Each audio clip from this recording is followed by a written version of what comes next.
servants, students of Shankar Civil Service Coaching who are attending this program on Zoom as well as on YouTube channel live. My job is to welcome you all to this online talk on technology and governance. Let me share with you some experience I had with technology as part of administration. There was a time when civil servants considered technology as something alien to administration, as if we had nothing to do with technology at all. And hardly anybody bothered to keep themselves updated about new trends in technology. In some of my earlier days, I was fortunate enough to get exposed to the computer as early as 1980, when computer was very new to India. And that is the, and 1980, I think I had the fortune to attend a 3-month program in IIM Ahmedabad.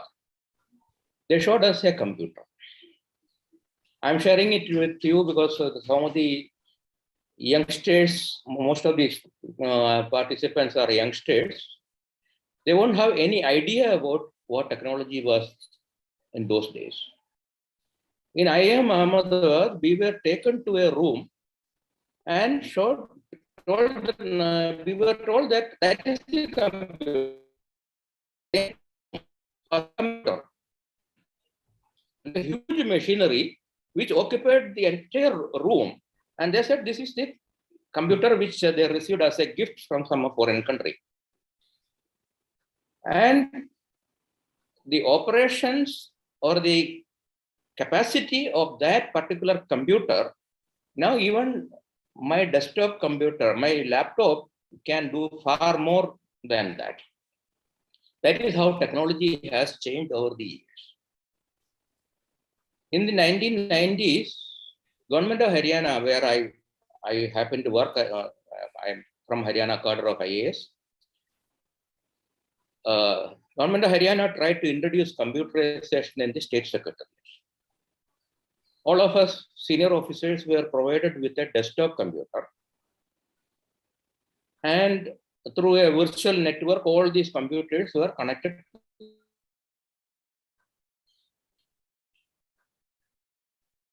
Fairly comfortable with computer operations, I started using the computer.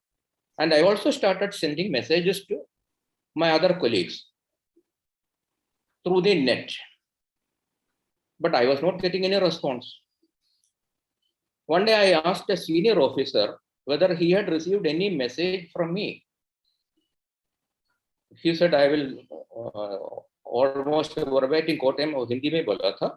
He said, Prasanna, मैंने वो डिब्बा कभी खोला ही नहीं है. And what are you doing with this dibba? I don't understand what can be done. So that was the kind of exposure our officers had at that time to computers. So when I went back to my room, I drafted a user's manual and sent copies to everyone. But still nothing happened. This is how our country, it's not only in Haryana, it is the case with the entire country. This was how we were coming to grips with technology. Things have changed a lot. Right now, there is not even a single human activity which is not influenced by technology. And technology is growing so fast, it's almost exponential growth. And we are all expected to keep pace with that growth. It's not so easy, but we have to do that. If some administrator, some civil servant says that he or she is not comfortable with computer, he says that I am technologically challenged. So there are some people who feel proud in saying that I am technologically challenged. If they are in service today, they will be totally out of place. They will not fit into the system. That is the situation today. When we talk about technology, most of the time we will be talking about information and communication technology, but ICT is not the only technology we should be familiar with. There are many other technologies. I wouldn't want to spend my time on that. In fact, the gap between different types of technology, different technology related subjects is narrowing down so much that universities are now offering integrated courses and even introducing new subjects we have never heard in the recent past. And this trend is going to continue. When the USSR was created, its founder, the father of, gave a slogan to the USSR. His slogan was industrialize or perish. Now we can think of another slogan: keep up with technology or perish. To talk about technology and its role in governance, we have Sri Vinay Shankarji, who is himself a technologist, an engineer, turned civil servant. Now, he came to civil service at a time when engineers hardly used to come to civil service. Even in my batch, I joined 12 years after Mr. Vinay Shankarji, but even in my batch, there were only 2 or 3 engineers. And in the days of Mr. Vinay Shankarji, probably it would have been 1 or 2, maybe at the most, he might have been the only engineer in his batch. That was the situation. And he came to civil service and he continued to maintain his relation with the technology. He kept himself updated about it. And so he is able to talk to us today. We also have a serving scientist, Dr. Rajiv Mahajan, who is going to preside over today's event. I welcome on behalf of the former Civil Servants Forum and Sangal, both the distinguished speakers of the day.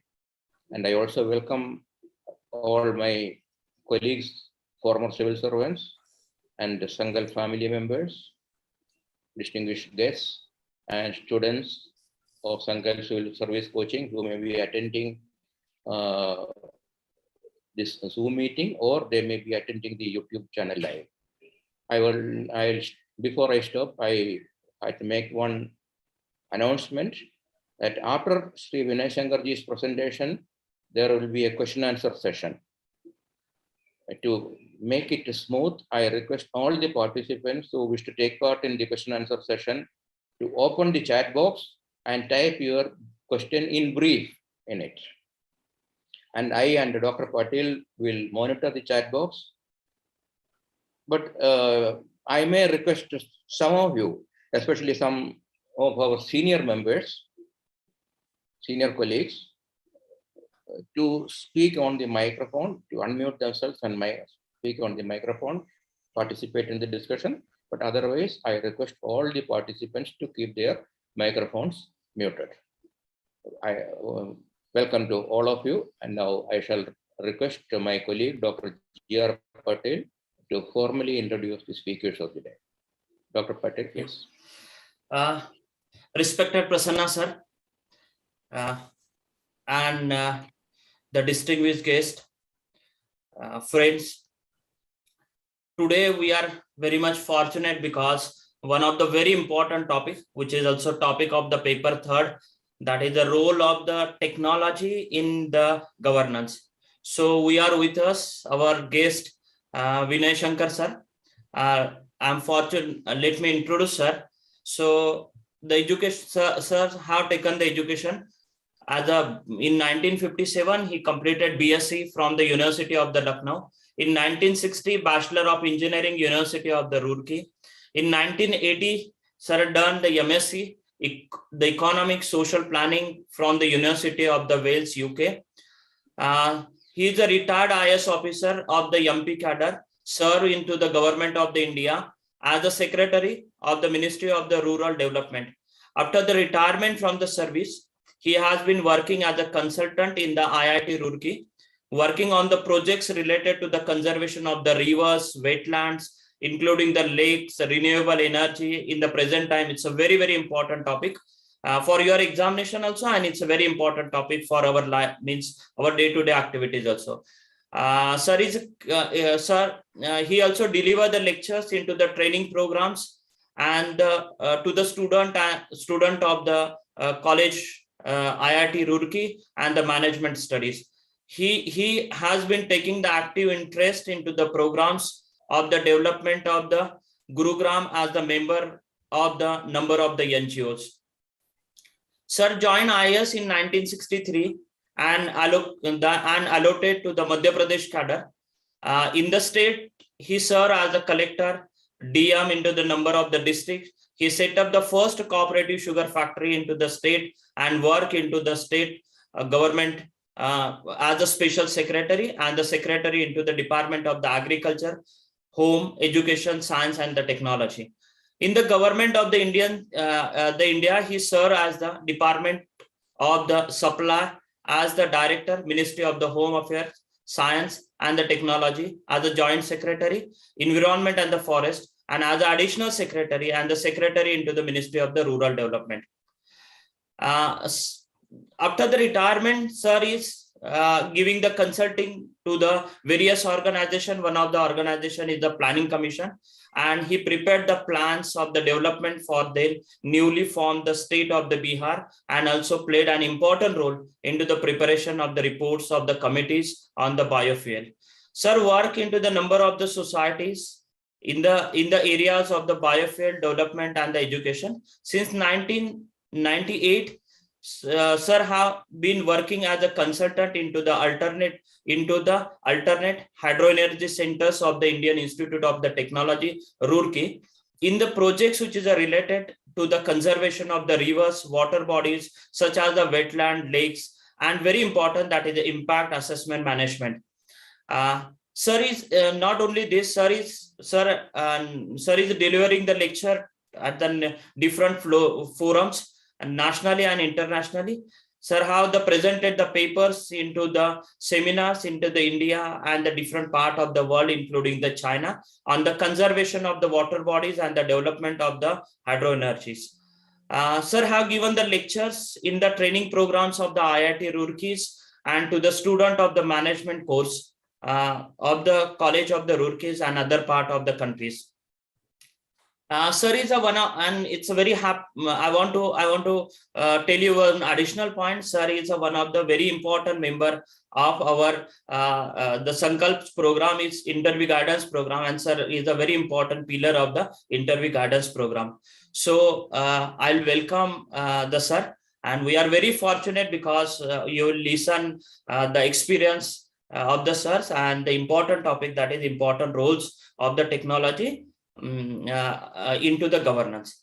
There is a one more very important the guest today for the today's program, that is the Rajiv Mahajan sir.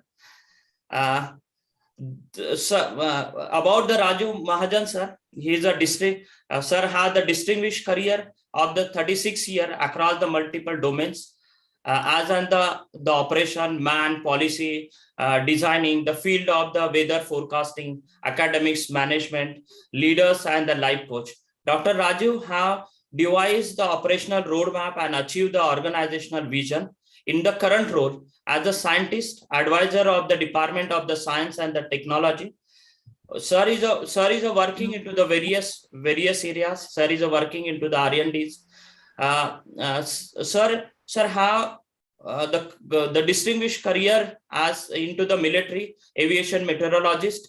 He commissions officer into the Indian Air Force. Beside being the scientist, he has also served into the various field, specifically Indian Air Force. He serves different type of the 6 organizations, and sir have the profile.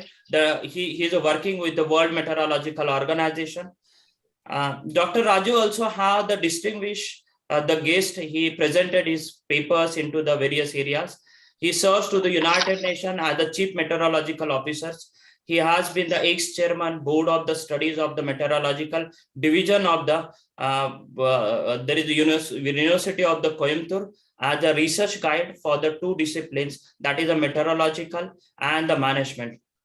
Sir also served as a visiting faculty into the several institutions, university into the countries and the abroad. Dr. Raju hold the PhD and the MPL both in the meteorology and the masters in the three subjects, namely mathematics, defense, strategic studies, business administration. Okay, sir is an alumni of the University of the Delhi, Madras, the university and the other universities.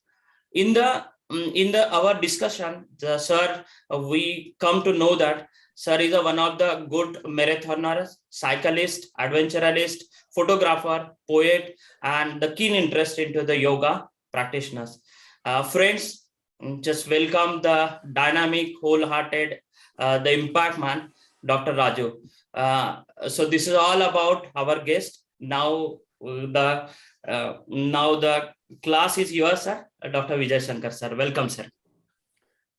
Thank you. Just one correction. I'm not a 500. We have reached 500 marks, so nobody else would be able to join. The rest of the participants can join on YouTube channel live. Okay, sir. Vinay Shankar ji, sir, please. Yeah, please. One correction. I am not doctor. I have not done PhD. I only hold a master's degree. Okay. Dr. Mahajan, Dr. Prasanna, Dr. Patil, and friends. It's a great honor to have been invited to speak on a subject which is very close to my heart. That is the use of technology in management, in governance. As we all know, all of us experience inefficiencies, ineffectiveness, delays whenever we go to a government office. And many times corruption also is being, we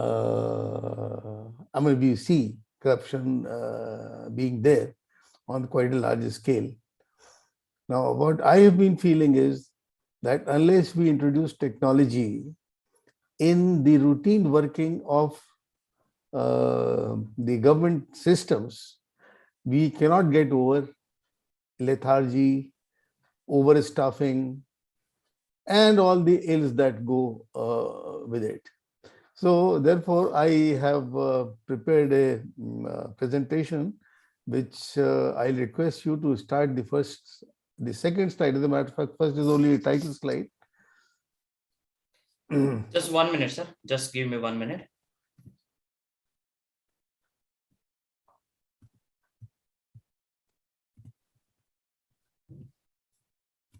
Yeah. See, we need to understand what does term governance imply and how technology can really help that. Now, therefore, I have tried to explain what do we mean by governance. A state is an organized political community.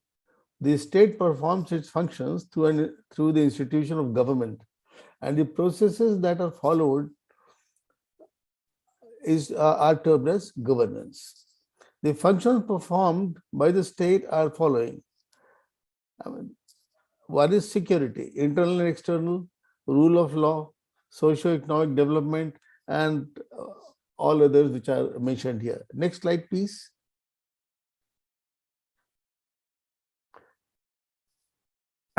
What does governance imply? The tradition and institutions by which authorities exercise for taking public decisions and implementing them while maintaining a country's constitutional values.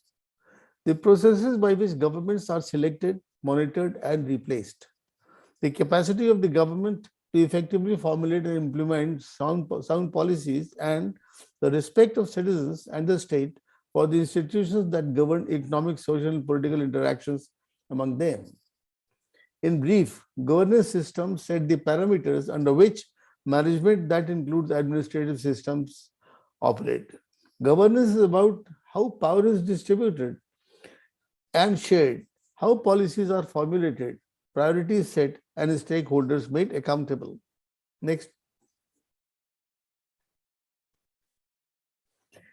In a broad sense, the governance affects citizens and their organizations in many dimensions, such as the culture and institutional environment in which citizens and other stakeholders interact among themselves, how they participate with all other citizens and other stakeholders in public affairs, the quality of public service they receive, how they are treated by the state and institutions in the preparation and enforcement of laws and regulations applicable to the citizens and their organizations, perform their duties as described in the Constitution and the laws or tradition custom prevailing in the society.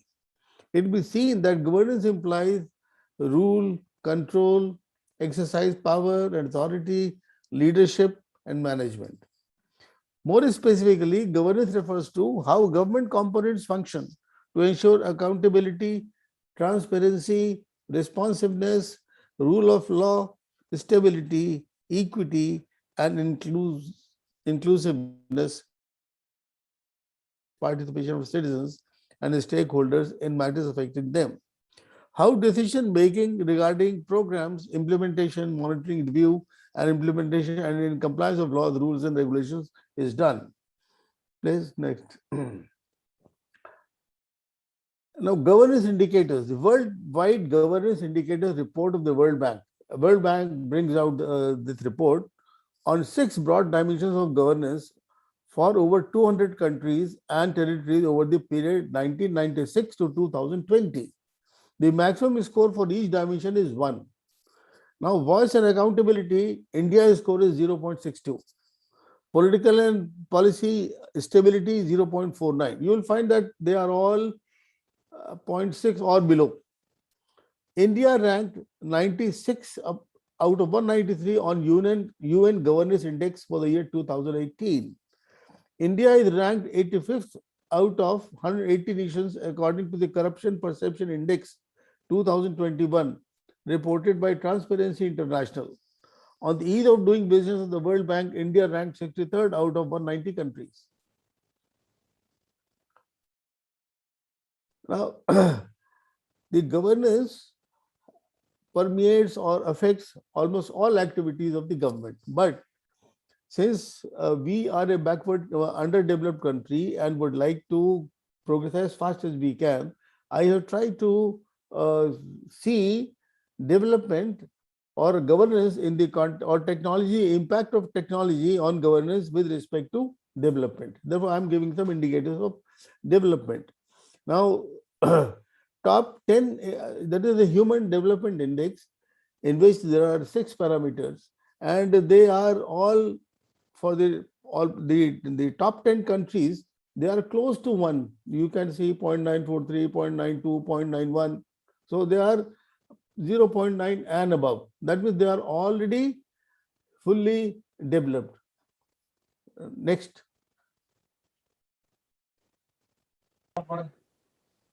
Initially, dimension of development assessed for determining the state, including education, health, employment.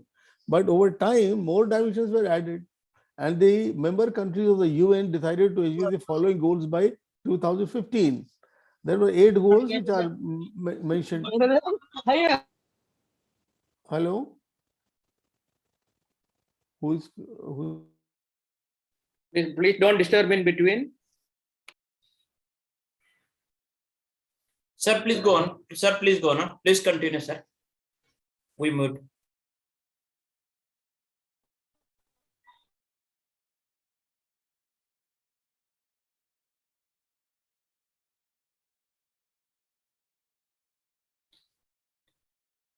Vinay Shankar, sir, please. I think you are on mute.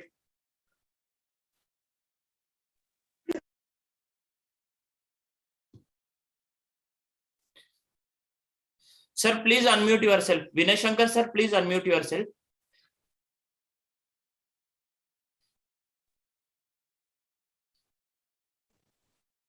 Is it all right now? Yes, you are. Yes, sir. Please, please. So by 2015, these goals were to be achieved, these 8 goals. However, these were enlarged, and in 2018, it was resolved by the UNDP that 17 global goals will be achieved by the year 2030, and India is a signatory to this agreement. Next, please. Here again, there's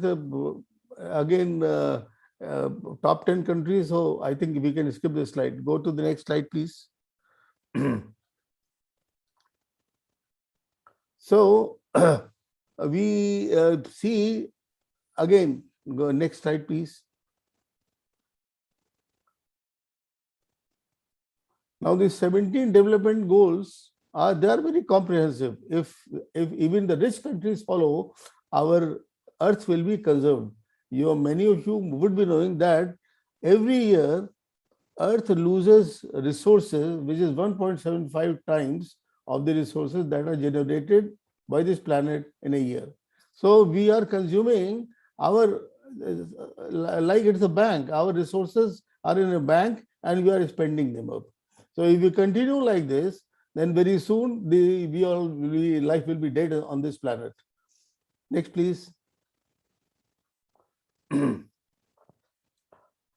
In order to achieve these goals, the Niti Aayog has introduced a system of monitoring the progress made in each goal. And these goals have been divided further into targets and indicators. So on these things, they are being monitored. Now, presently, the goals are 16, the targets are 70 and 115 indicators. And every year, each state is ranked. And then they have also to report to the UNDP as to what is the progress that is being made. And the Niti Aayog, on the basis of this monitoring, tells them. Okay, next para. Our next slide. Now, this is the achievement from for each goal so far. You will see from goal 1 to goal 16 is there. And our progress only in 2 goals, goal 6 and 7. That is because of sanitation and water supply. And I think electrification in villages, we have done well. But otherwise, the progress is lacking. And therefore, we have to see how we can achieve it. And of course, I think if we adopt technology, this will be achievable. Next slide. Now, from this comparison, it will be clear that developed countries have high index of governance and also high achievement and high development. And the developing countries, they have low governance index and low development. The main, among other things, the most important issue to my mind is the S&T, that is science and technology application, is very low in our countries. And ever since scientific revolution began in Europe, the growth of science and technology has been very high in European countries, and obviously they have gained by leaps and bounds, and we remain where we are. As a matter of fact, we have lost. Okay, next slide. There is every country, even the developed countries, feel the need to improve their governance. And while it is quite clear that we need to governance almost in every sector, the developed countries too feel the need. The OECD is very keen, and they have issued guidelines for all their members to follow so that they can further improve governance. And in that also, induction of more technology in governance is proposed. Next slide.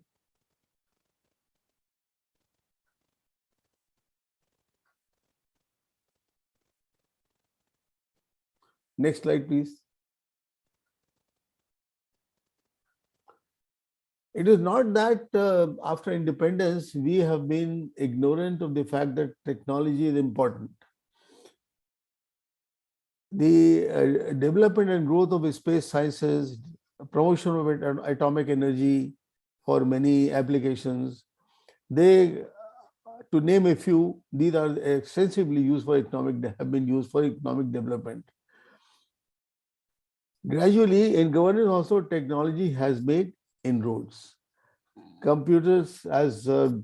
Prasanna said, computers started to be purchased, and he's right. I also was in the DST in 1981 as joint secretary, and there was a room which was full of machinery and card punching and things of that kind used to be done, and it was far easier to write a letter or a memo or anything and send it by fax. It was quicker than using the computers. But gradually, as you see, the information technology has done wonders. Next paragraph, please. Next slide. Of all the technologies which are used by the government and governance, it is the electronics-based information communication technology that has application in almost all technical tools. No technology can stand alone without the assistance of ICT. You know, there are chips. Chips, without chips, you can't manufacture. Now, the supply of cars has slowed down only because chips are not available. So, and chips represent the basic electronics. Governance university is known as, and when we use ICT in governance, we call it e-governance, electronic governance. ICT began with digitization of information, and a whole family of technologies were developed from simple digitization. We mean by ICT the entire family of technologies which started with digitization of data, information. Experience has shown that technology can be used in all the three wings of the state: executive, judiciary, and legislature, with wonderful effects. Almost in every function and in the government, the technology is of use. The benefits of using ICT in governance are many. I have listed 21, 22 here, and there are many more, but most important, transparency in the functioning of the public institutions. As soon as you put it on your web, and that is open to people, then everybody knows what's happening. Automaticity of the decision. As soon as you fill the data, the result will be there. What should be the decision? And it takes no time. So that means in real time, as soon as information is fed, the decision is given to you. And in all similar cases, the same decision will be there. Online provision of services where feasible. Elimination of the need for human interface of the beneficiary with the public servant to the extent feasible. Greatly improving productivity of employees, their efficiency, effectiveness. If we use technology, we'll find that a large number of people are available for doing other work.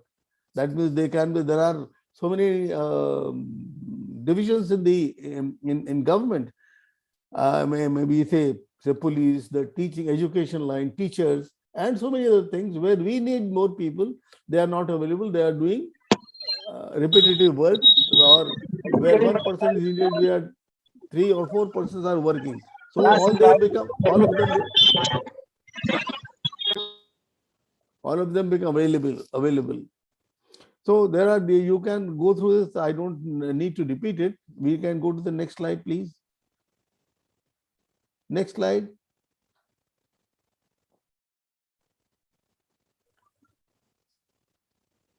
Of all these things, I think one important thing is if we introduce technology, corruption can be almost eliminated. And by no other method, I think one can remove corruption. And one say, even if technology cannot be used in all functions of the government, if say in 70% of the types of cases, computers and ICT can be used, and all these they are used in the work. The corruption will be eliminated in 70 to 80% of the types of cases. And once the staff becomes used to not be corrupt, and the people also getting used to not giving money or trying to put extra pressure to get decisions in their favor, gradually all the corruption will vanish from government system. I think Europe and the West has been able to eliminate corruption at the cutting edge, mainly by using technology. And now nobody thinks of asking for money there, and nobody thinks of giving money. I have spent 1 year as a student in England, and I've seen and that was in 1980. It is wonderful. You can't if a decision has been given, you know that it is based on sound reading, not based on any favoritism or pressure or something. It's fair. Whatever is for the common man is same for the prime minister. We can see the example of Boris Johnson. He's being because the country, the common man expects the same treatment for every citizen from the state. Nobody can have a different treatment. And if there is a difference in behavior, one rule for me, another rule for you, then people don't accept that and put pressure, and people may have to resign also. Next slide, please.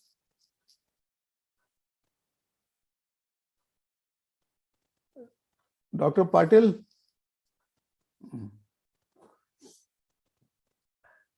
Now, realizing the importance, e-governance or digital governance as a policy has been adopted by the government of India.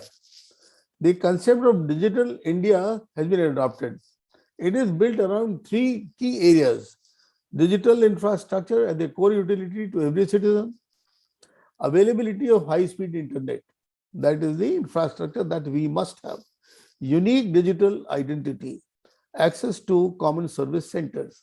You would be happy to know that we have about 250,000 panchayats in the country, and of which I think around 200,000 have already been covered by the net, the fiber. Governance and service on demand, providing seamlessly integrated services across departments and jurisdictions, ensuring service availability in real time. And digital government of citizens, providing universally accessible digital resources, literacy platforms for participative governance, so that the citizens may not have to physically submit documents. Now, ICT system or setup consists of hardware, software, data, and the people who use them. It commonly includes communication technology such as the internet. ICT systems are used in a number of environments such as offices, manufacturing places, and extensively in services. Examples are software applications and operating systems. That means if you are doing certain office, some work in an office, you will have to write a program to meet your needs. So, web-based information and applications such as distance learning, telephones and other telecommunications products, video equipment, and multimedia products that may be distributed on videotapes, CDs, DVDs, email, or World Wide Web office products. Interactive potentials brought by emerging ICT tools, including educational networking, web-based learning, mobile learning, and classroom. Of technologies used in governance, ICT is the prime mover, and other technologies used take the course of ICT as a career to ride on and find use. Hence, it is useful to see how ICT is used in governance. The use of ICT in governance produces e-governance. That I have already said, there is a repetition. E-governance uses new technologies born out of research in electronics, beginning with recording signals in forms that would enable their manipulation to process it for numerous purposes. Now, technologies included in the ICT we are talking of are one, digitization, as you all know, from analog to digital information. You convert the information into the digital form. Then digitalization. That is digitalization. I will explain these terms in the next. So these are 8 or 9 new technologies which the initial digitization has spawned. Next paragraph. Now, digitization is the conversion of paper-based information, including written text, and process in analog form to digital form, with the goal to digitize and automate processes or workflows. It gives the ability to convert a document in digital format and use it and the digitized data there in a number of ways for different users, such as connecting people, processes, etc., to provide information which has the potential to change outcomes of actions whose information has been digitized. Digitalization is the use of digital technologies and digitized data to impact how work gets done, transform how target beneficiaries and provider organizations engage and interact, and benefit both the beneficiaries and the provider organizations. Digital technologies enable the use of digitized data for various applications and include the following. Big data. Digitization results in accumulation of very large quantities of data in unorganized form. The data needs to be organized in appropriate databases and forms so that it can be retrieved and processed for applications. Digital analytics is a process of collecting, measuring, and analyzing digital data, both quantitative and qualitative, from various sources. It provides an idea how users are behaving. Through digital analytics, organizations are able to identify the areas where they need improvement. Digital analysis helps organizations to provide a more user-citizen-friendly online facility to them, which gradually results in the achievement of the desired goals of improving organizations' operations. Cloud computing is the on-demand availability of computer system resources, especially data storage, which they call cloud storage, and computing power without direct active management by the user. The term is generally used to describe data centers available to many users over the internet. That means if you want to start your work on a computer, then you need some arrangement for storing your data. Now the cloud will provide you that data and the processing facility. So you only need to have computers and the programs for using that data, but that storage is provided in the cloud. Next para. Or just a previous one.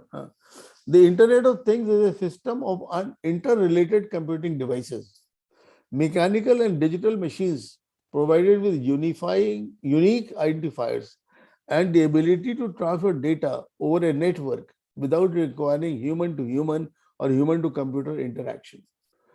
That means Internet of Things, you have a number of machines kept in place, that there are sensors, they are all connected through a network, and one person can perform the functions of 10 persons. He's sitting in the control room, all the machines are connected to him, and he sees what is the performance in each one of them and he regulates. So Internet of Things is a wonderful system created, and it helps. I have seen in Germany a treatment plant, sewage treatment plant, where only 5 persons were working in 24 hours. Out of 24 hours, only 5 persons, and running the entire sewage treatment plant. Whereas I think of that size, if we in India, we'll have 150 persons. Digital twins are virtual replicas of physical devices that data scientists and IT professionals can use to run simulations before actual devices are built and deployed. They are also changing how technologies such as Internet of Things, artificial intelligence, and data analytics are optimized. So digital twins are again, before you produce something, you have it. It is a digital twin, and you can perform various experiments with it to see how when you produce the actual product, how will it behave. Digital transformation. Digitalization is an enterprise evolves towards digital transformation by the use of information technologies and their capabilities when it becomes an enterprise-wide phenomenon rather than being used for some specific purposes. So digital transformation takes place when all the wings of the organization start using these technologies to interact within and interact with sister organizations, outsiders. So then that means everything is, it is transformed into a digital transformed, digitally transformed.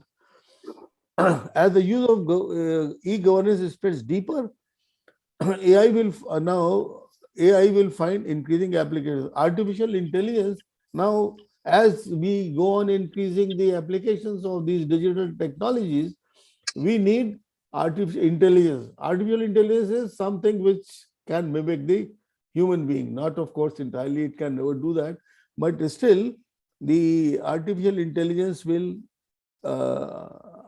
has the ability of a digital computer or computer-controlled robot to perform tasks commonly associated with intelligent beings. The term is frequently applied to the project of developing systems endowed with the intellectual processes characteristics of humans, such as the ability to reason, discover meaning, generalize, or learn from past experience. Since the development of the digital computer in the 1940s, it has been demonstrated that computers can be programmed to carry out very complex tasks.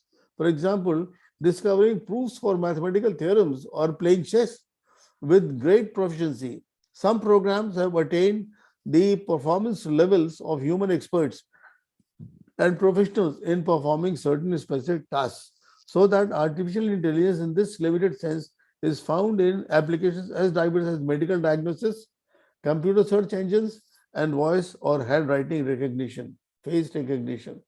So all these artificial intelligence is used for these things. Artificial intelligence has the potential to improve governance in terms of accountability, citizen engagement, and interoperability. Next, please. The Indian government has been cottoning on the benefits of AI since the turn of the last decade. In 2020, the center increased the outlay of Digital India to $477 million to boost artificial intelligence, Internet of Things, big data, cybersecurity, machine learning, and robotics.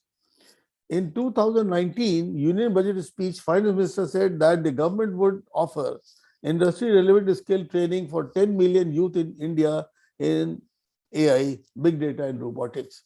Now, obviously, we'll need manpower, and therefore the government is aware of that, and therefore they are trying to devote more and more money and resources for developing this. While there is considerable enthusiasm and desire by the government to develop AI-driven solutions and governance, including the release of 2 reports identifying the broad contours of India's AI strategy, this enthusiasm is yet to be underscored by adequate financial, infrastructural, and technological capacity. Next, please. Another term that is being used is augmented reality.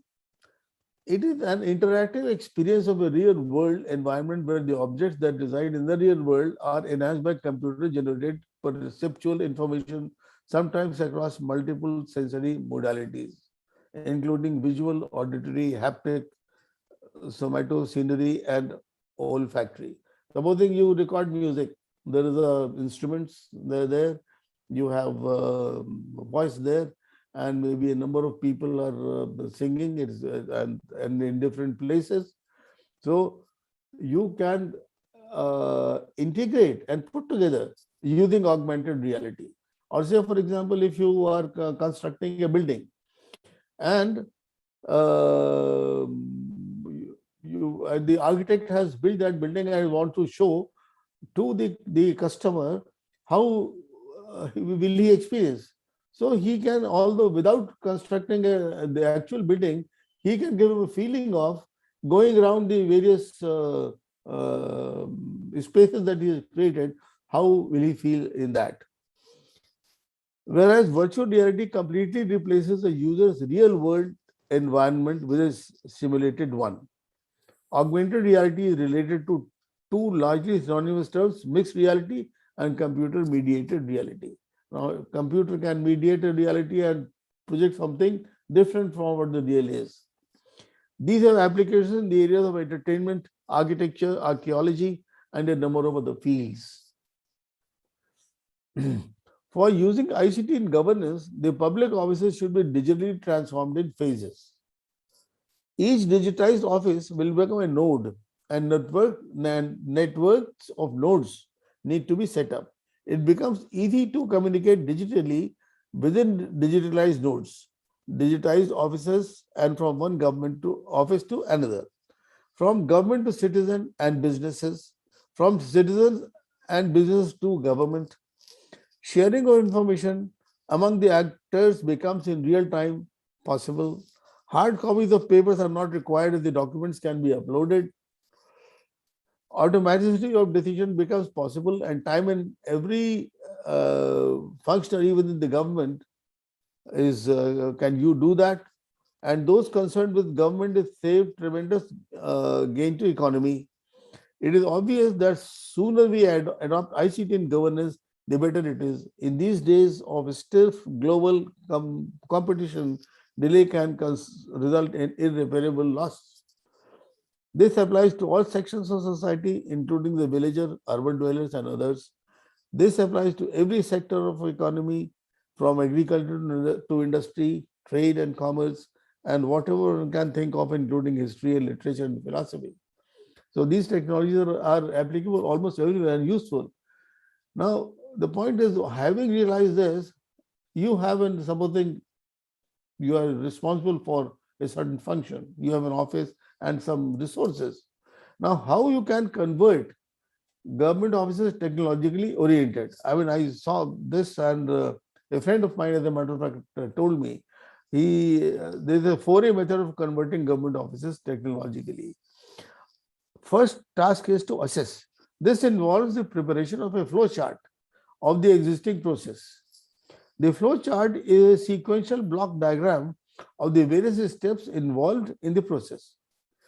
Each step is shown as a separate block. Apart from a brief description of the step, the approximate time taken and the manpower required for completion of the step are entered in each block. Then the second step is analyze. After the mapping has been completed, the existing process is carefully examined and analyzed. It is likely that the analysis reveals that certain steps can be modified, eliminated, optimized, combined, or replaced to achieve results in a more efficient manner. It is possible that a particular process can be completely revamped or even discarded. This analysis phase is also commonly referred to as re-engineering of the process. This re-engineering results in a modified flow chart of the process. Automate. Once a thorough analysis has been done, the steps of the modified process, or even the whole of it, are identified for induction of technology, or in other words, the introduction of automation. This means that the steps can be accomplished without human intervention in less time and in a more efficient manner. The block of the modified flow chart, which can be automated, are appropriately marked. Next, please. At the end of this stage, the advantages and disadvantages of re-engineering and automation in terms of economics, infrastructure, training, productivity, quality, public convenience are evaluated. If the results of this exercise are overall favorable, the stage is set for proceeding to the next phase. This phase is the final most important phase of implementation. Apart from creating the infrastructure, procurement of capital equipment and installation, commissioning, several organizational changes become imperative. These may involve issues such as restructuring, recruitment, resizing, redeployment, and retaining of the existing workforce. In modern times, governments rely heavily on the use of latest technologies to provide effective solutions for improving the quality of life of its citizens. The Fourier method is a useful tool to induct technologies into conventional processes which are outdated, cumbersome, inefficient, and are largely dependent on human involvement. Next, please. Next slide, please, Dr. Patil. Now, I'll say mention some areas where digitization has been successful. Railways have adopted technology in a big way. In most of their operations, ICT and other technologies have been introduced to a great advantage of the railways themselves, their employees, and the public at large use them for traveling and sending goods. In the government of India, the schemes for the welfare of the poor and farmers, technology has been used for direct transfer of money to the beneficiaries. It has provided access to a majority of the population of the country, including uneducated persons, to this powerful technology for their day-to-day work. Everyone now has a bank account and access to transfer. There are many other functions in which technology is being used in the functions of the government. However, in performing regulatory functions and in conducting financial business in their interaction with the citizen, there are still difficulties and digitalization is not optimal. If done, there will be tremendous decrease in the number of government employees, and the surplus so generated will be utilized in areas where there is shortage. Say, for example, the education sector. The forests are being mapped to assess the state of forests in the country and identify areas where remedial measures need to be taken. Agriculture Ministry regularly uses satellite imagery to estimate crop production, diseases, and so many other things. Next para. Now, while implementing SDG, that is Sustainable Development Goals, those 17 goals, for some of the goals, suggestions have been made about what kind of technologies can be used. So I will not read it goal-wise. You can, we study it later. I think it can be, please, next slide. Next slide.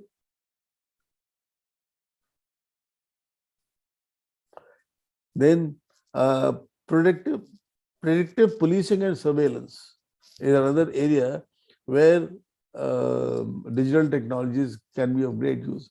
There is law enforcement, traffic management, detection of crime, analysis of algorithms. Analysis can help governments identify criminals. All officers performing regulatory functions like environment, labor, customs and excise, income tax. Income tax is already doing, but customs and central excise, there are, I think, 10 or 12 departments sitting at the port where goods are being received and exported. And every department is working in a different silo, and many times people who import or export, rather import, may have to pay demurrage for 15 or 20 days simply for a lack of coordination among them.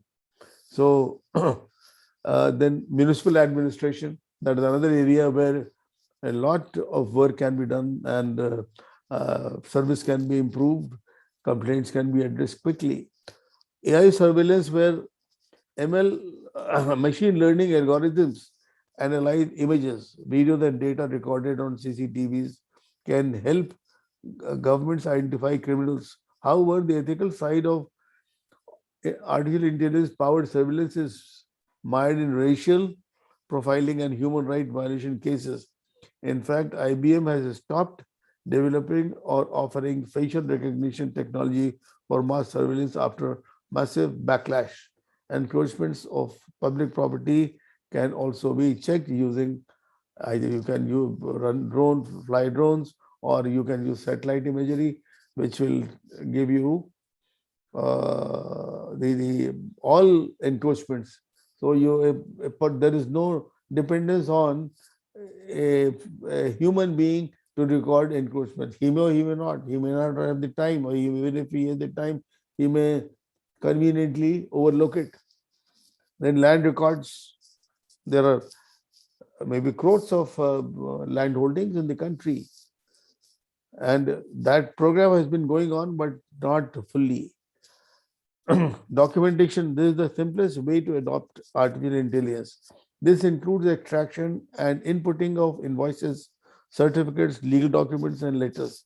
Generating automated content with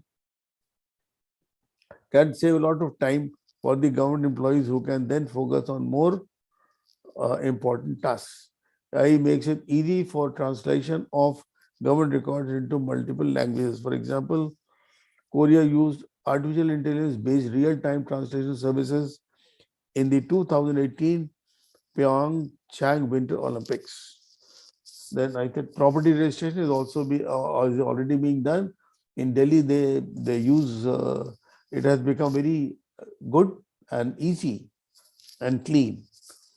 Striving for now potential for digital. Say I said in other domains also like legislature, judiciary, the ICT can be of great use. Now, the role of parliament and many state legislatures as an institution of debate, deliberation, and lawmaking have been disrupted due to COVID-19. Now, these legislative bodies are an institution of public trust and need to continue their role of scrutiny of government's actions, especially in times of crisis. It is here that technology-centric solutions can ensure work continuity in lawmaking institutions, even when meetings can't be held physically. For example, these online meetings of legislative bodies will help in the furtherance of debate and deliberation on important issues. The establishment of a legislature will help in reducing the frequent use of ordinances. Following this, virtual parliament has been set up in democracies like the UK, New Zealand, and so on. During calamities such as the COVID-19 pandemic, it is the stoppage in the work of institutions such as those of parliament, virtual meetings can be held. These committees are smaller subgroups of MPs which meet outside the House to deliberate on issues of public importance. The committees play a critical role as they are tasked with the in-depth examination of government bills. In this, again, virtual meetings can be held, and for 1 year, work has suffered a lot. Thus, the use of ICT platforms will enable proper functioning of parliamentary committees.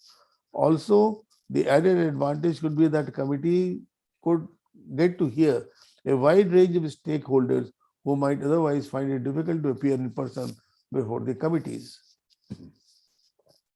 There is an unprecedented opportunity for community collective choice, whereby citizens who are affected by a set of governing rules can help to select and frame policy, rank spending priorities, and can, in partnership with their local government representatives. That means people can have an opportunity to express their requirements and get rules modified so that they can be served better. Such mechanism may help in strengthening social audit. For example, citizens can directly give suggestions to the government on My Government platform. That is for the central government.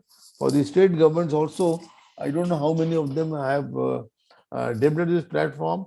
This has been developed by the Prime Minister after he came to power in 2014. Implementing good governance. Information technology has ensured that a policy decision taken by the government can be quickly executed and implemented at multiple locations across the length and breadth of the country. Say, for example, this when the Prime Minister decided that a direct payment policy, that was implemented in very quick time. I think 3 or 4 months they finished covered the entire country, and that is the wonder of ICT. It also ensures transparency, accountability. That we have already said. These are the advantages. Please, next slide. Using state governments, land records, agricultural extension work. Presently, the extension work is not quite satisfactory. I've worked in the state, and I've worked as Secretary of Agriculture also. for a little while, and extension has been rather poor. In all other sectors, we have been planning a growth of 7%, 8%, but in agriculture, the target has been kept very low, only 4%. Whereas we can improve it a lot. We are below production levels in most of the other countries. Most of the countries where agriculture is well developed, quite low. I think world average productivity in all, say, wheat, paddy, or millets, or horticulture, apple, we are very, very low. So that is mainly because of poor extension and lack of adoption of new technologies which have been developed. Use in judiciary. During COVID-19 pandemic, the courts held virtual hearings and thus continued their work. Trials have been made in the US for using artificial intelligence for arriving at judgments in cases. This also is being now worked on. You feed all the information and the computers will give you what is the judgment. Then the judge may himself apply his mind and agree with it or not. But that is a possibility that they are working on that. Trials have been made in the US for using artificial intelligence for arriving at judgments in cases. That even otherwise, the record of all cases decided can be processed by IT to help the judges to take decisions. Next. It can be used in military intelligence. The National Science and Technology Council in the US, the Strategic Council for AI Technologies in Japan, and the AI Council in the UK are a few examples. One common use of AI in the military is autonomous military drones called unmanned combat aerial vehicles. For instance, Azerbaijan used drones against Armenia at Nagorno-Karabakh. There is very recent. Predicting natural calamities. So that is also now possible. Research in meteorology has helped. Things can be predicted and the damages can be reduced by preparations in advance. AI-empowered system can help the dryness of forests, predict wildfires, analyze the magnitude and patterns of earthquakes, record rainfall and flood simulations to predict flooding, use seismic data to predict volcanic eruptions, and use satellite images to predict hurricanes. AI can help us in disaster preparedness and avoid disasters. Force majeure can leave in its wake. Using chat bots to schedule meetings, directing requests to right department, hiring assistants, and answering FAQs. Using data analytics to analyze relevant social media posts for feedbacks from citizens on the effectiveness of the services. Prioritizing emergency calls using voice recognition technologies and ML algorithms. Offering personalized education in government schools to identify social media posts regarding accident-prone roads and take immediate action. Incident detection can also happen using these techniques. Smart cities incorporate every discipline of the digital technologies. Let's see how. Next, please. Smart city characteristics. You see how smart cities are designed and made. Then we'll see that many of these technologies are being used. A smart city is one that uses information and communication technologies to increase the operational efficiency, optimize city functions, drive economic growth while improving the quality of the citizen, share information with the public, and improve both the quality of government services and citizen welfare using technology. Optimize city functions and drive economic growth while improving quality of life for its citizens using smart technologies and data analysis. The characteristics include a technology-based infrastructure, environmental initiatives, a high-functioning public transportation system, a confident sense of urban planning, and humans to live and work within the city and utilize its resources. Next, please. Smart cities have goals which are specific, measurable, achievable, relevant, and time bound, and use a combination of technologies such as Internet of Things, software solutions, user interfaces, and communication networks, data analysis, artificial intelligence, and machine learning.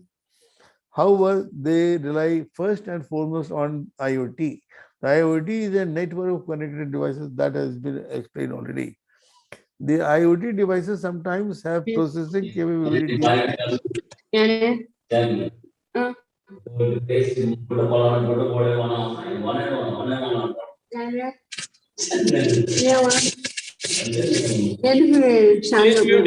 Please mute yourself, please. Indumati.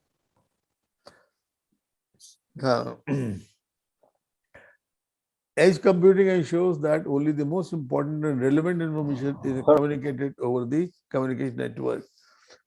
A firewall security system is also necessary for the protection, monitoring, and control of network traffic within a computing system.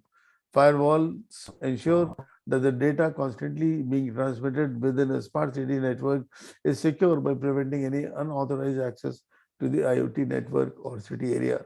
Next, please.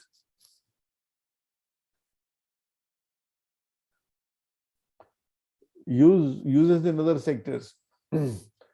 VIPs spend a lot of time sitting places of meetings, functions, and ceremonies. They can be performed virtually, as the Prime Minister has been doing, and other important persons have been doing for the last, I think, 1 year or so, or since this COVID.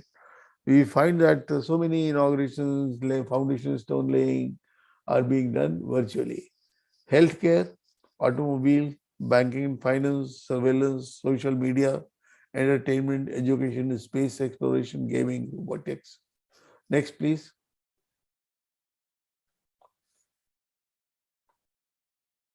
I think we have already done this military intelligence. I think next, please. In this, I've tried to see what can be our vision for using S&T for becoming a prosperous nation.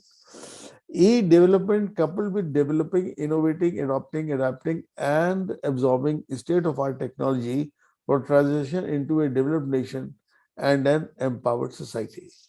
This can be a vision. Mission can be to promote e-governance for empowering citizens, promoting the inclusive and sustainable growth of electronics, IT and ITES, as information technology enabled services, industries, enhancing India's role in internet governance, adopting a multi-pronged approach that includes development of human resources, promoting R&D and innovation, enhancing efficiency through digital services, and ensuring a secure cyberspace. Undertake a phased time-bound program of digital transformation of the entire country. Gradually, you will have it to be a phased program, but digital transformation has to take place within the government, within the bigger organizations, then small organizations, and then finally, to the individuals. We can also, all of us can be trained and educated to use computers. Already mobile telephones are being used by the very uneducated persons also. Almost everyone has a mobile. E-government providing e-infrastructure for delivery of e-services, e-industry, provision of IT, ITS and other technologies, e-innovation and R&D. We have to spend a lot of money. Other countries spend 3 to 4% of their GDP on science and technology and research and development work. But our country is very poor. I think only 0.7% or so we are spending. E-learning, providing support for development of e-skills and knowledge network. E-security, securing India's cyberspace. E-inclusion, promoting the use of ICT for more inclusive growth. And internet governance, enhancing India's role in global platforms of internet governance. Conclusion, the country has vast young population that can be skilled to work in an environment which is technology oriented. We need to pick areas and sectors where introduction of ICT and other suitable technologies can push up the production of goods and services. The scope is immense. The country needs to have time-bound program to introduce ICT and other technologies in all activities in the public and private sector. The entire country needs to undergo digital transformation. It is happening in the national course, but it needs to be accelerated many times. Only then in a generation or two, we can be a sustainable, happy, prosperous, and peaceful nation. We need investment in human development, education, nutrition, and health, skill development, research and development, and innovation in technology on a higher priority. We need to have a phased time-bound program of digital transformation of every government office through promotion of internet, IT, and IT-enabled services. Ensure eliminate human contact to the extent possible between the official and the citizen. Uploading of documents in place of requiring physical copies should be the norm. Promotion of digital transactions, including digital payments, should be made. All payments should be made digitally. It is not difficult. Even a khoncha wala can. It's a question of developing a habit. Assistance to other departments in the promotion of e-governance, e-commerce, e-medicine, e-infrastructure. Promotion of information technology, education, and information technology based education. Promotion of standardization, testing, and quality of IT, and standardization of procedure for IT application tasks. Next. Ho gaya. Thank you for a patient hearing. Thank you, sir. Thank you very much. It was a wonderful presentation, and hardly any area you are left out in administration. I'm sure many of the students will have questions to ask you.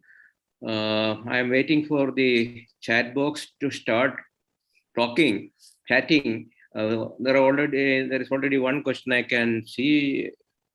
But before I come to the chat box, Brigadier K.D. Malhotra wants to contribute something. Brigadier Malhotra, are you there? I'm there. I'm here. Please be very brief. Very brief. It was such a wide canvas and gamut that nothing was left uncovered. Wonderfully covered. But one or two things which need to be understood at a practical level so that it translates into a person who actually has to work and do with it. And I think it is not really the technology per se. It is got to do with a sense of question of accountability. While we can talk about having so many things, but unless there is an accountability that the people who are supposed to be on the delivery mechanism, there will be some glitches. I'll give you a personal example. I was running a small concern. There were about 60, 70 people working under me, and they were supposed to get minimum wages, PPF, ESI, and various other facilities. Now, all this could happen and things could happen easily because of this technology and governance which went toward there.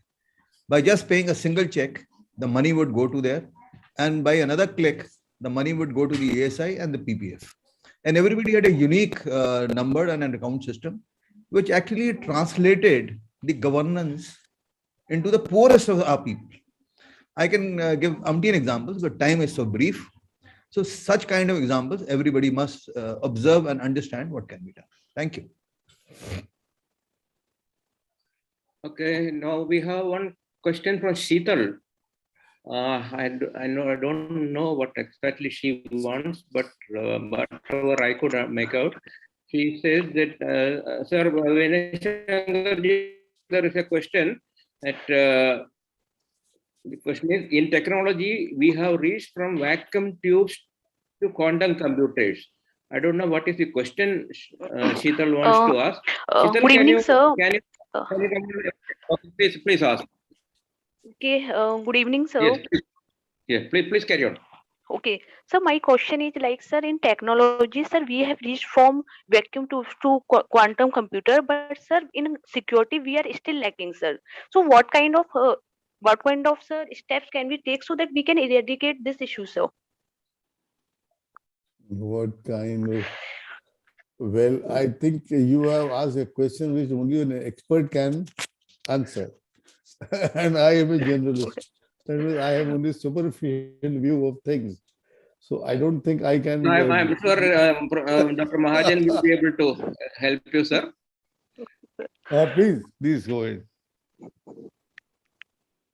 Dr. Mahajan. Yes, sir. I will You can keep it up at the end. you can also join the question answer session. Yes, please. Yeah, so I will take on this question at the as part of whatever I have to say in few words. Okay, fine. Is there any other question?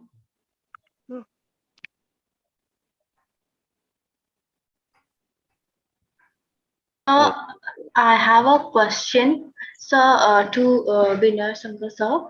Sir, you had mentioned that due to ICT, we can go against the inclusivity, or like we can achieve the inclusivity. But because of this COVID, we also see that many those who are poor students, or those who have no mobile phones, or those who are not that good at English or that, so they are like the students are excluded from it. So how can we achieve, like, how can we solve that problem or achieve that inclusivity in our system? Actually, computers can be used using Hindi or any other medium, say language. So that is not a limitation. And even translation programs are available. So you can use Hindi for accessing information on or having access to different websites using Hindi.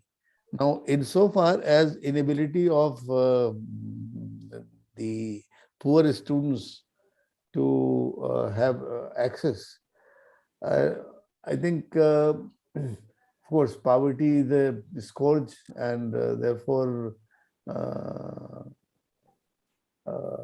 but mobiles are even now are coming, which they are smart mobile phones, and they have the capability of laptops, and they also can be used, and the students are very brilliant these days, youngsters studying in class 6, 7, 8, 9. So if they can be provided with these mobile phones which have this facility, I think this disability can be overcome. I think that is the reason why in India we have not opened a school so far. In USA, they have opened, all the schools have been opened. In Europe, schools have been opened, and they are very. We have not opened, and we will keep on giving promotion without ensuring that the students have learned what they were expected to learn. So therefore, you are right, this is there. I think charitable organizations can take up in every mohalla. Those people who are slightly better off should help poor students. Maybe they can provide facility for 6 or 7 students, keeping 1 or 2 computers in some place. So that kind of thing can be done. I think some model will come. I'm sure it will. There's a question from Kapil. Do really India is ready for e-governance, where many people are still inaccessible to internet? We also have internet security localization issues. There is a Digital India program, and they propose to cover every Gram Panchayat, and I think they have made good progress in that. Once it is there, that means anywhere, just as we had a plan earlier to have a primary school within 3 kilometers, and became 1 kilometer. Now perhaps every village must have, every habitation must have a primary school. Similarly, these facilities will extend to all habitations gradually. But for the time being, every panchayat has at least one node where this network is, this facility is available. people can go and use the net, and there are common service centers which are run by private entrepreneurs, and they can meet the requirements of the people within their jurisdiction, say within a radius of 2, 3, 4 kilometers. People come and they earn money and also provide access to computers to the people within their command.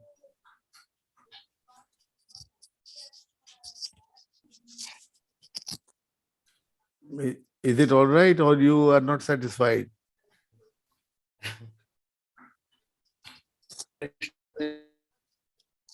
Sir, satisfied.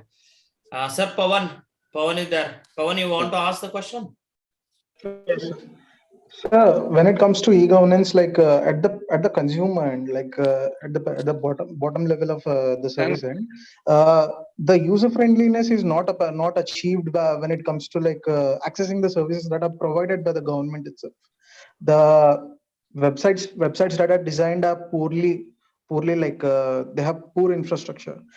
Any comment regarding this, sir? Any progress regarding? Yes, you are developing the very right. That infrastructure? is what has to be done. Yes, See, sir. the present systems are not computer oriented. The same process of a file going to 3 or 4 levels is there. That means whatever is being done on computers is also being repeated on paper. So it is not at all computer friendly. That is what we need to change. The Fourier method, which I referred to and gave some information about it, exactly it is first analyze the workflow, how the work is flowing, and how it can be changed to be computerized, and to the only 1 or 2 levels should be enough. That means most cases should be handled at the first level, and at the most, if they are complicated, they can be referred to the next boss. He will be able to say yes or no. I worked in the Department of Supply in where? In long time back, 76, 77, 78. There, a purchase or sale file had to go to 7 levels, starting with 4 or 5 levels in DGS&D, and then 2 levels, at least 2 levels, 3 levels in the ministry. So decisions are being done by involving a large number of people. So this has to go. The information that goes into, that is why there has to be an automaticity in decision making. There should be a program that once the decision, the information has been fed, it should give a solution. This is a solution. And this reply should go. It can go instantly. So this can be eliminated provided we do an analysis and modify the system of working. This is the processes and procedures. They have to undergo radical change. That is what I said. If you are presently 4 or 5 persons working, only 1 person will be enough in an office for those 4 or 5 persons, aided with computer programs and digitization. Okay, let us go. We are going by the chat box first. Those who have raised their hands, please wait, because the chat box will get priority. A question from Sangvi is that with no sufficient legal framework for data protection, how are we going to strengthen digitalization in our country? I think a bill is coming up say privacy bill and protection of digital information. So I think that is under very serious consideration at appropriate levels of government. Yes. So this will soon come.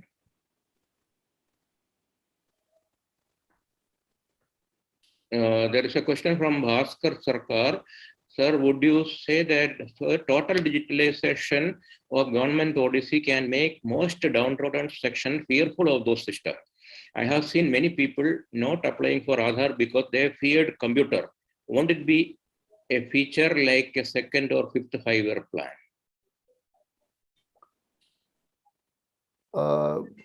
what have you suggested in place of use of computers for Aadhaar card? Sir, Sir, I mean, person has asked for the illiteracy, the digital illiteracy actually. He has related his question with this. So that is the program. I mean, you have to have a plan for making people digitally literate. So I think, and very soon in schools also, digital literacy program will be there. And there is no escape from being educated digitally if you want to exist in the future. So this education has to be provided to our youngsters, children, and students who move to colleges. They have to have digital literacy. They have to use this. Otherwise, they will not be able to do their assignments. How will they do without having this kind of information and tools? I am skipping questions which are not directly related to today's topic. So,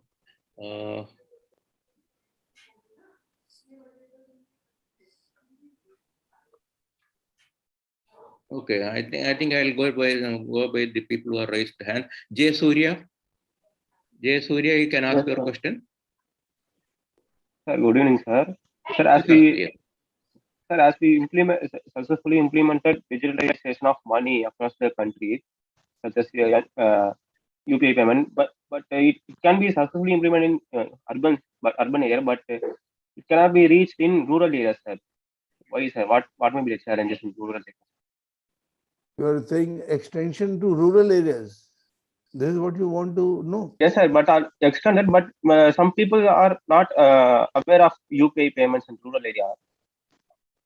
Digital payment. Digital payment. No, this will be available in rural areas also now. Almost all bank branches are computerized, so you can do transactions with the bank digitally, and POS is available everywhere. There is a net connectivity, and there are so many programs. I mean, which areas are you talking of? I mean, people may not be comfortable because they are not familiar with it. They will be scared of using computers and transferring money through when digitally. But gradually, I think this thing will disappear as people see that it is a reliable and sure method. Of, all of you are familiar with the Jam Trinity, Jan Dhan Yojana, Aadhaar, and mobile. So even if you are in a village, if you have a bank account, you are supposed to start the your Jan Dhan account. Then you are supposed to have the Aadhaar card, and then you can have a mobile phone also. If you have all these three, then it is immaterial whether you are in a rural area or in an urban area. All people can participate in any kind of transaction. Please use the Jam. Let them open the account. Let them have an Aadhaar card. Let them also have a mobile. Then they will be able. They don't, even if they don't have a bank account, still they are able to operate. Even those without bank account. Of course, if their bank account is there, it will be much better. Then Siddhi, it is only a name of the computer. You raised your hand, that's why I'm asking you, please. Adarsh Kumar Pathak, you want to ask a question? Yes, sir. Good evening, sir. Good evening. Sir मेरा question ये है कि access digitalisation हम करेंगे तो digital devices, digital infrastructure और electronic devices का जो मतलब रिपेयर के लिए कम यूज होती हैं उनको छोड़ जाता है तो इन्वायरमेंटल कॉस्ट क्या होगा सर उसका? Environmental, the electronic waste. Yes, sir. I think there is a separate arrangement for disposal of electronic waste. And I am not familiar, although I worked in the Ministry of Environment for 3 years, but at that time the rules were being made for disposal of electronic waste. And some parties were, wanting to take responsibility for purchasing or collecting the electronic waste and having it disposed of in a proper manner. So rules are there, but I'm not very sure about it. Okay, sure. Thank you, sir. Okay, I think we'll take the last two questions. Sharon, you want to ask a question? Yes, sir. Good afternoon, sir. Good afternoon. Sir, if we feed all the data in the internet, sir, can you audible, sir? Yeah, please carry on. Please carry on, Sharon. Yes, sir. Sir, we want to develop the internet speed also, sir. So that what do you want to develop? Internet capacity, sir. Internet capacity. Huh? Yes, sir. So that we will face the loss of the both, sir. Both, and we will face the cyber attack, sir. What will the? I think Dr. Mahajan will be able to perhaps answer. Yeah, I will take on, sir, this. Well then, and let us come to the last question. K.S. Giriteja. Yes, sir. Good evening, sir. Good evening. Can I audible? Yeah, please. Yes, please. Sir, my question is particular in the military intelligence about artificial intelligence, sir. You thought before, and particularly I have in doubt. You mentioned UCAV, unmanned combat aerial vehicles, which means drones which are controlled by systematic procedures. Especially, maybe it's connected with computers, maybe remote control, anything. But when it comes in name of computers or anything, it is vulnerable in hacking. So I don't know which year. A few years back, our honorable PM's account also got hacked. I mean, it's his Twitter account. So does our military have any anti-hackers or white hackers to provide this? Sorry, protect this? Again, I'll request Dr. Mahajan to address this issue. Okay, I think we had to finish the session by 8 o'clock. So I'm stopping the question answer session here. And Dr. Rajiv Mahajan, you can sum up the present discussions today and also give your presidential remarks. Sure, Dr. Mahajan, please. Yes. So first of all, my sincere thanks to Dr. Prasanna for honoring me, to preside over this session. I was actually amazed to get this kind of invitation. I never thought that, a person of eminence like Vinay Shankar ji, I have a lot of regards for you, sir. I mean, not just today, for last 10, 11 years, I've been seeing you in various forums of Sankalp. And I was amazed today. You don't look like all that old. 1963 you joined, Indian Administrative Services, and I was born in 1963. So imagine, and the kind of comprehensive package you have given to these youngsters today, in terms of the technology and governance, particularly in our Indian context, actually, what is happening, whether it is the digitization, whether it is the ICT. It was really phenomenal. I mean, it was mind-boggling for me also to how did you decide that this type of information within 1 hour you will be able to give. I mean, kudos to you, sir, for your. So whatever I'm going to say now onwards is going to be more of Surya ko diya dikhana, sir. Shama kijiyega. So I start my small talk, with respect to what I have recently written in LinkedIn, as a write-up actually. And this I talk from the perspective of technology and governance in the global context actually. And when I say global context, you have all the relevant data which was given to you by Vinay Shankar ji in terms of whether it's the SDI, whether it's the governance index, that how other countries are doing and how we are doing in comparison with them. But in the global context, what I'm going to tell you is 3 important aspects of the technology and governance, which I jotted down. And I start like this. Ladies and gentlemen, if you look at the biggest challenge for the leadership in 21st century is the exponential pace at which technology is changing, evolving, and replacing itself. That's the biggest challenge. This sort of rapid pace demands that the leadership in any sphere of economic development is not at all risk averse in its approach and also manages the changes well. So this is what, see, whether you like it or not, when you draw a comparison between corporate sector and the government sector, you will find the people in corporate sector much more risk, taking a kind of approach. Whereas when it comes to the government sector, when it comes to leadership in government sector, we need to actually prepare our leaders, in the government sector to be risk taking rather than being risk averse. And there are reasons for that actually. However, it takes, years of institutional grooming for the young executives to become professionals capable of delivering expected outcomes, let alone the successful leaders. So the first point which I wanted to draw, the leadership vacuum offers the first challenge in governance with the aid of technology, right? Whether it is the government sector or the corporate sector, but importantly, what I'm talking about in the global context. Actually. The second part, another challenge we are facing is the population explosion. Forget about some of the developed nations actually. Almost all the developing world, we are facing this population explosion, especially in the developing world. The combination of rapid population growth and rapidly evolving technology, I again repeat, the combination of rapid population growth and rapidly evolving technology, in effect, might have shrunken the Earth to a global village. But this duo has slightly different connotations for the effective governance which is going to be provided by technology.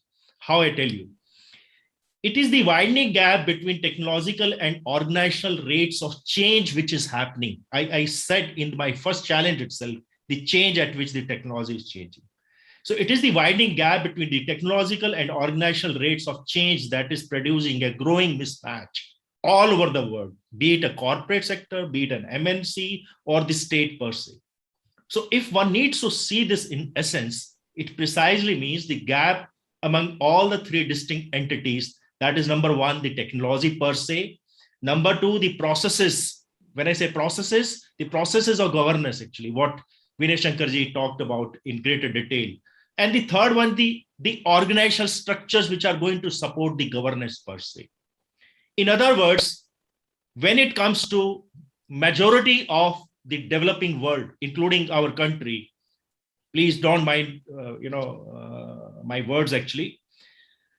We are in an era of 21st century technologies, 20th century governance processes, and 19th century governance structures actually.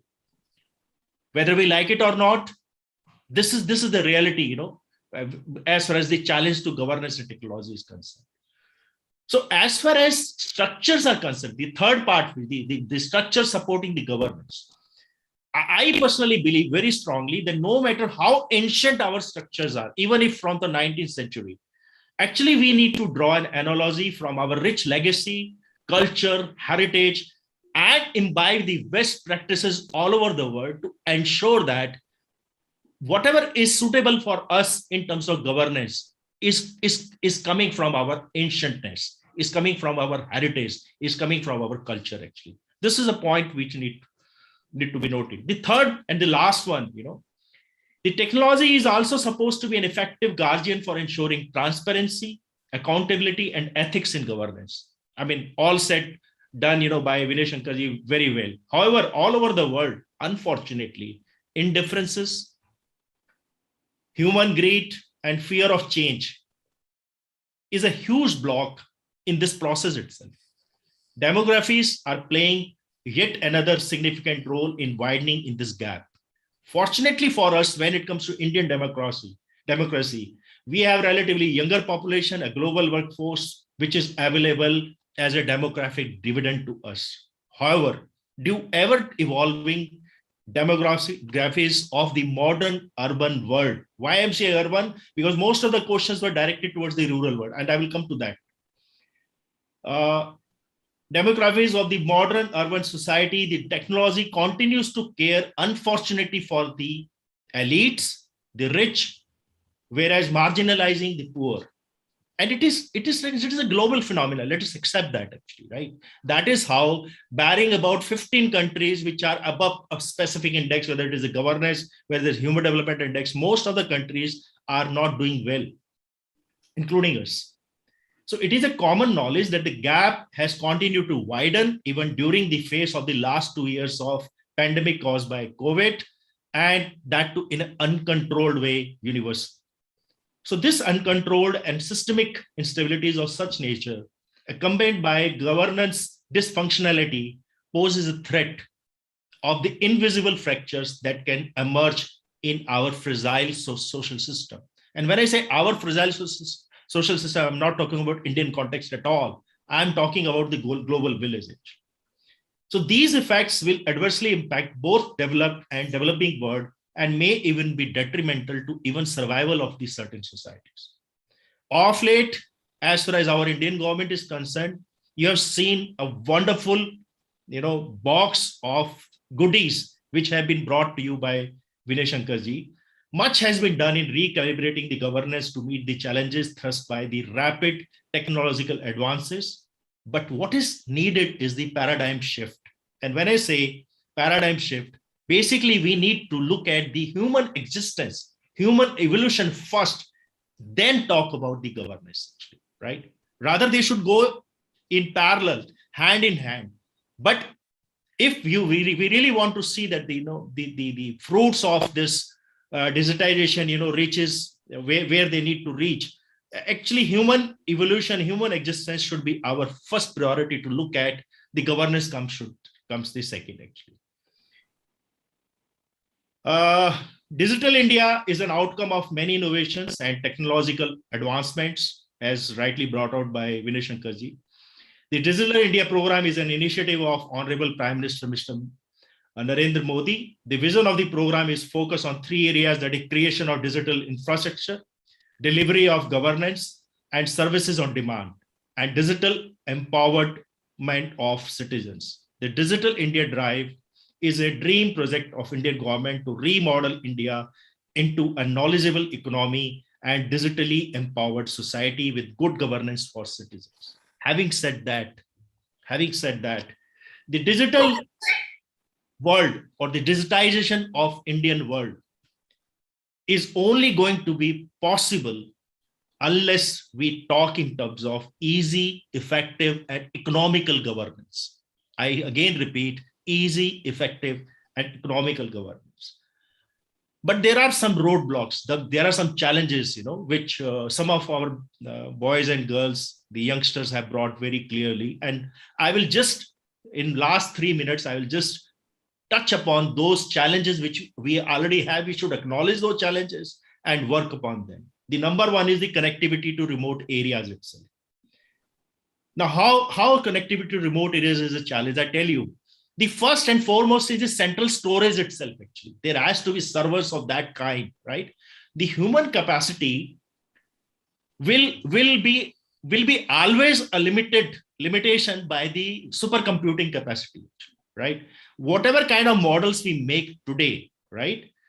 Unfortunately, they are going to be limiting themselves in terms of space and time by the resources. What kind of resources?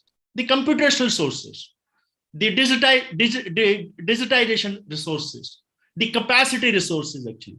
So there is a problem, in terms of digitization with respect to central storage itself. The kind of storage we have presently, that is not sufficient actually to cater for that kind of, central servers.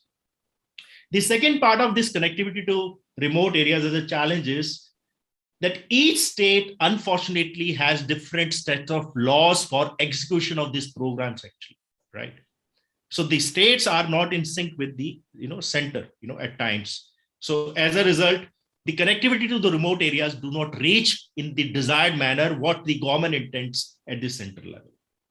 The number 2 road blockage in this whole process is the high level of digital illiteracy. And when I say high level of digital illiteracy, somebody talked about this.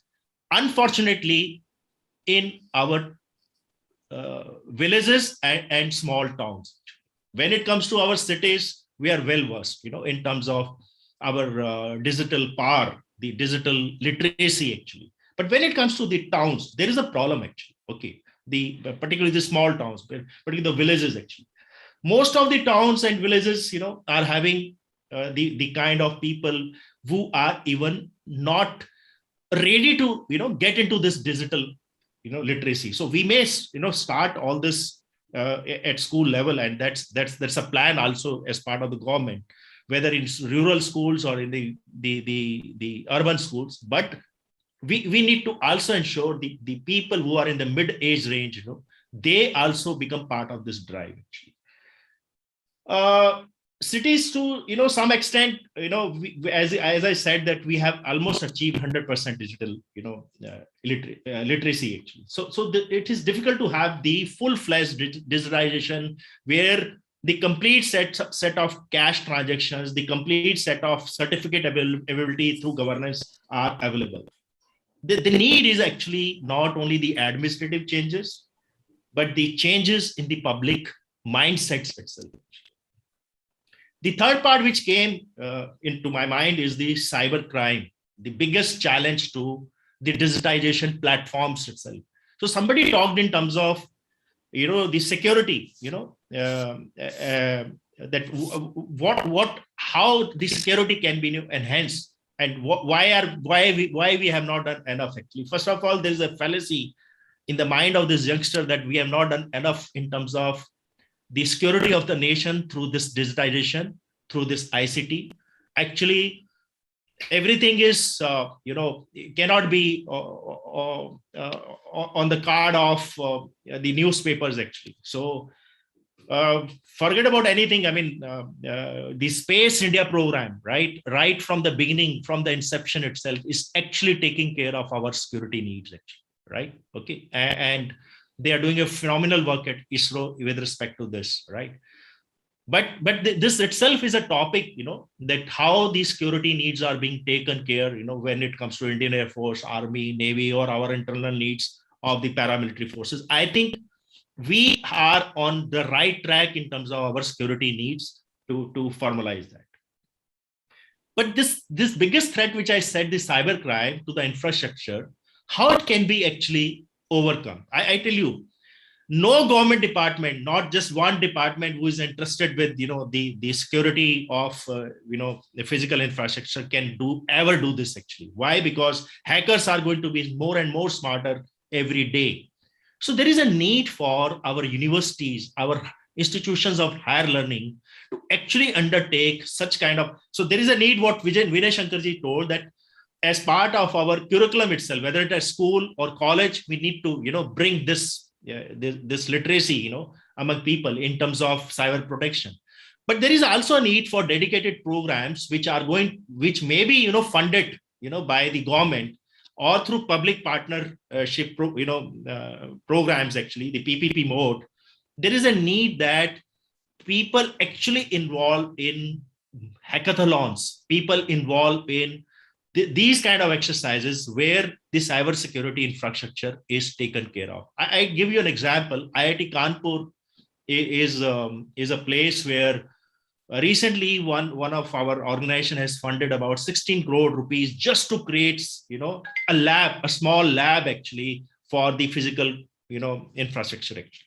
So such kind of, moves are required everywhere in the country, right? Wherein the institutions take the step forward and actually support the government, the central government, the state government, to ensure that the physical infrastructure is intact actually.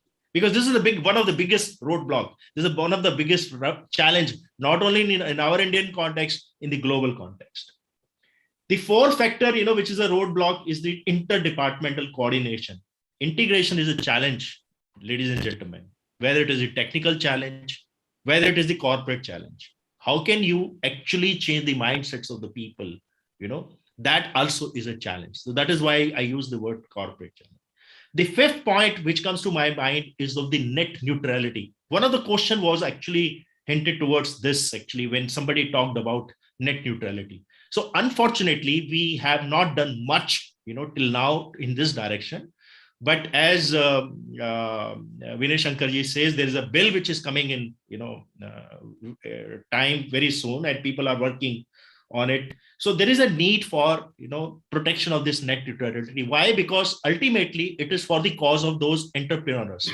It is for the cause of those citizens actually, who are going to be protected, whose privacy, whose security is going to be protected through that bill.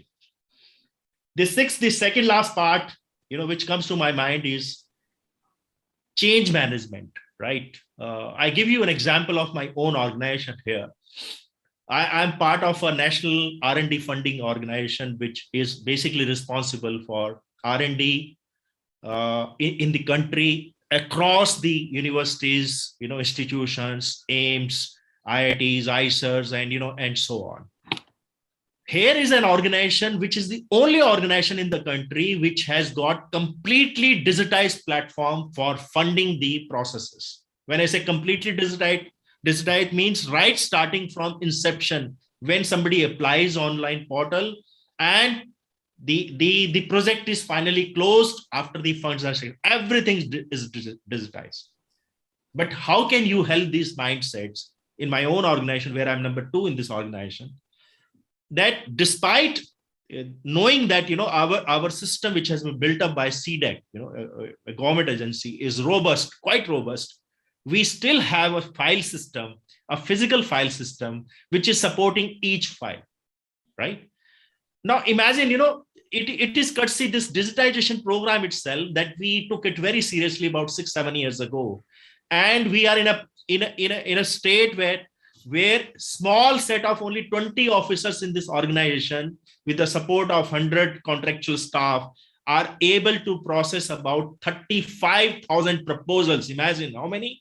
35,000 proposals in a year. But the roadblock, the mindset block, is the physical files, which also needs to move along with the digital files.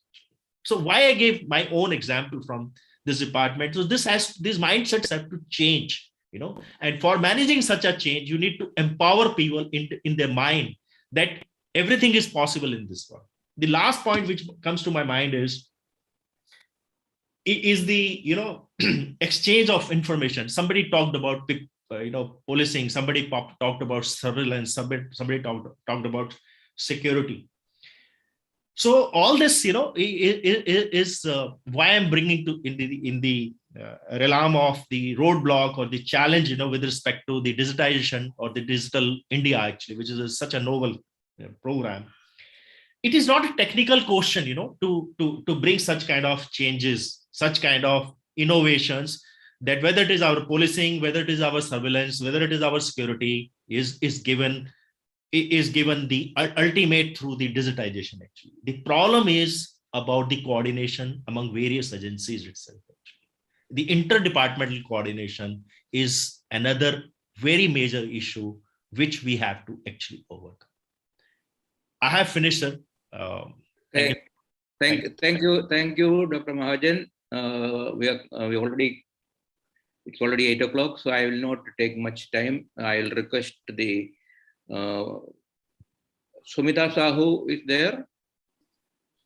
Sumita Sahu is our student from the batch sponsored by the Ministry of Social Justice and Empowerment. Sumita, are you there? Yes. Please, Yes, sir. I'll request Sumitra to give a formal vote of thanks.